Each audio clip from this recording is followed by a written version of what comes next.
Last month, NCSoft debuted the very first gameplay trailer for their upcoming MMORPG, simply titled at present, Project LLL. They described Project LLL as being a fully open world, massively multiplayer online third-person shooter, currently in development for both console and PC, with a confirmed worldwide release date in 2024. This could be the very first MMO of its kind.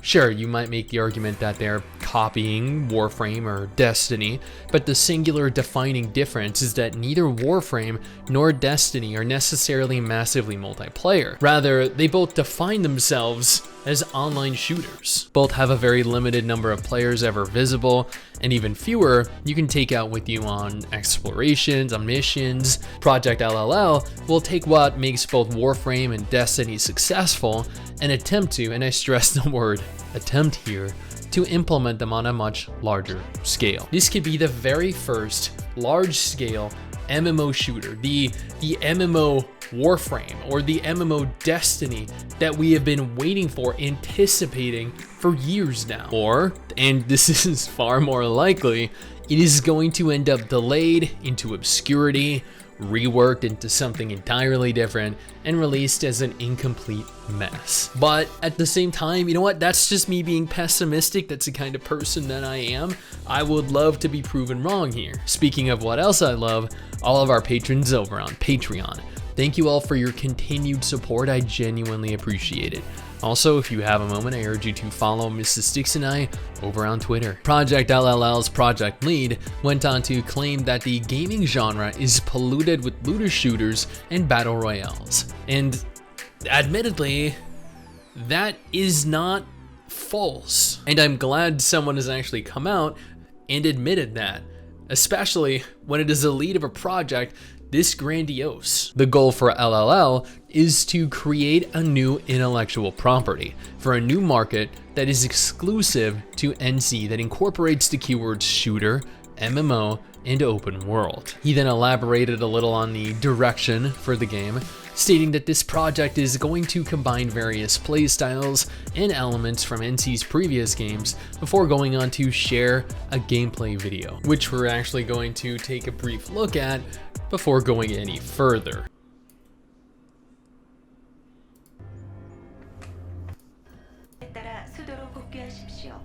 I will be skipping through various parts of the trailer.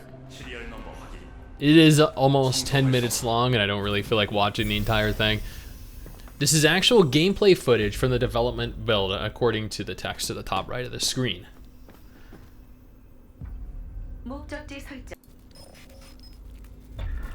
Now, this is a Korean game, and as we all know, Koreans have absolutely beautiful graphics. They also have incredible combat. So this should look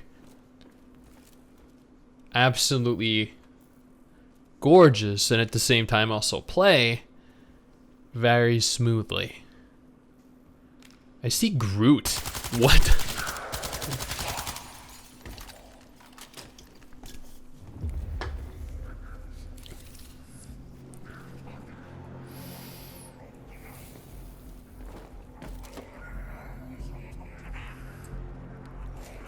So it looks like you have a special attack. He's scanning for enemies. It looks like typical stealth.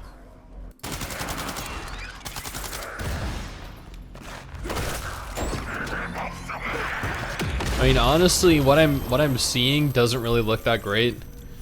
Yeah, it looks good, but not great.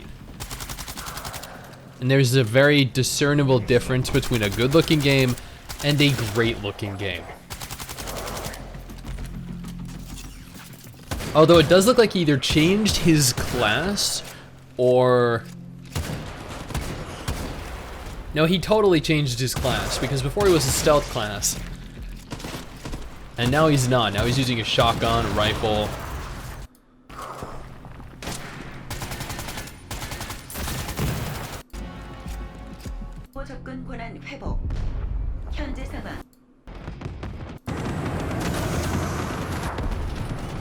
So are these other players? Because this is an MMO, not an online game. This is an actual MMO.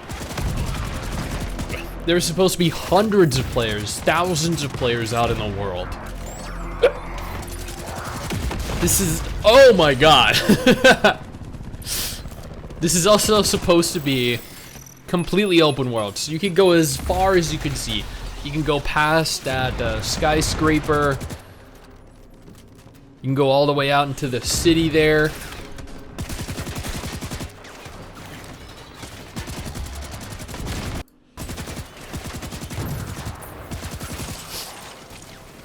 Can you destroy that propane tank? Can you like blow it up?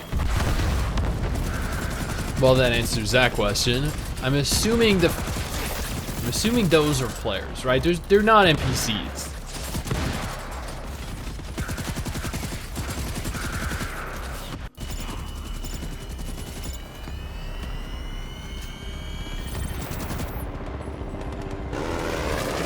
I don't know, this just kind of feels scripted to me.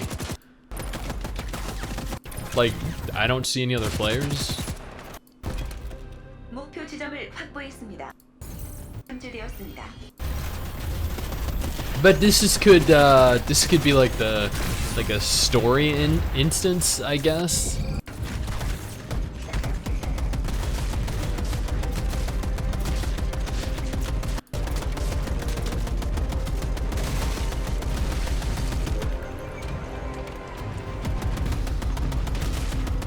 Yeah, I feel like this is definitely a story instance because there's so much going on here.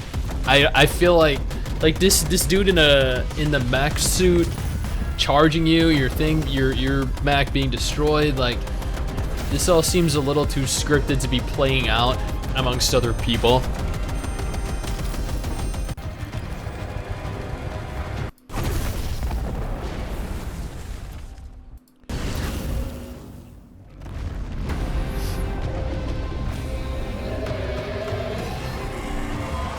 Dude, what the fuck is that?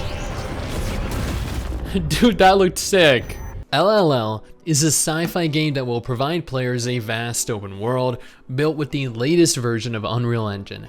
The story of the game is kind of an apocalyptic future set in Seoul, Korea. Certain events throughout history happened a little differently and have crafted this dystopian alternate version of the world that we'll be inhabiting.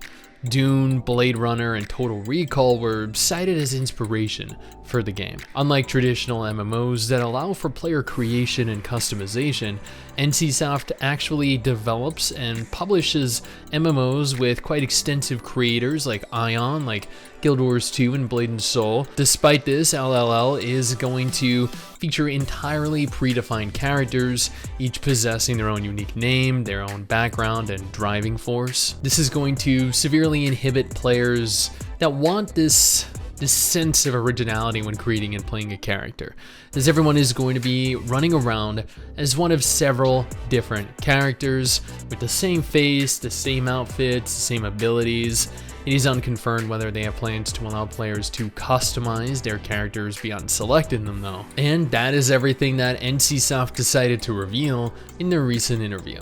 Project LLL does not yet possess a title, nor do we have any type of expected closed beta date, but they did confirm that it will release worldwide in 2024.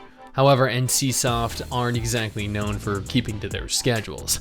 Throne and Liberty is proof of that. Ultimately, I'm kind of excited for this. This could be a very large new MMO with an entirely new genre, but it also carries that NCSoft Korean polish that they're kind of notorious for. I guess we'll have to wait and see as they reveal monetization, business model, and additional gameplay over the next year. Until then, I got you covered with two videos you definitely need to check out. One featuring what I believe the best MMORPGs are in 2022, sorted by individual categories: best action, best open world, best PvP and PvE, and the other featuring a list of every MMO still launching this month in the month of December 2022.